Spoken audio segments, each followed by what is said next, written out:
भगवद्गीता अध्याय 2 श्लोक क्रमांक 13 आणि 14. श्लोक क्रमांक 13. देहिनोऽस्मिन्यथा देहे कौमारं यौवनं जरा तथा देहांतरप्राप्तिर्धीरस्तत्र न मुह्यते.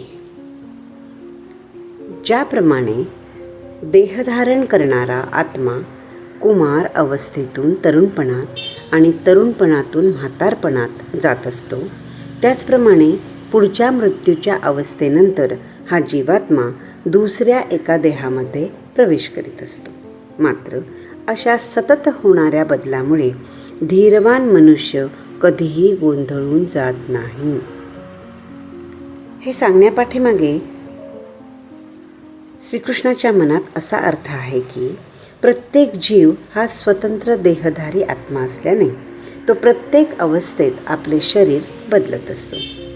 श्रीकृष्ण अर्जुनाला समजावत असताना असाही विचार वेगळ्या तऱ्हेने त्याच्यासमोर ठेवतात की आज तू ज्यांना भीष्म द्रोण म्हणतो आहेस ते उद्या एखादा चांगला देह नक्कीच धारण करतील, कारण त्यांच्या कर्माप्रमाणे त्यांना आध्यात्मिक किंवा भौतिक शरीर मिळणार आहे, नाही का? श्लोक क्रमांक 14. मात्रा स्पर्शांस्तु कौन्तेय शीतोष्ण सुख दुःखदा आगमा पायिनो नित्या स्थान स्थितिक्षस्व भारत. हे कौन्तेय, तात्पुरती उत्पन्न होणारी आणि कालांतराने विनाश पावणारी जी सुखदुःखे आहेत ती ना उन्हाळा आणि हिवाळ्यासारखी येत जात असतात. म्हणून हे भरतवंशीजा, इंद्रियांना होणाऱ्या विविध विषयांच्या जाणीवेने उत्पन्न होणाऱ्या या सुखदुःखांना न रागवता सहन करण्यास शिकले पाहिजे.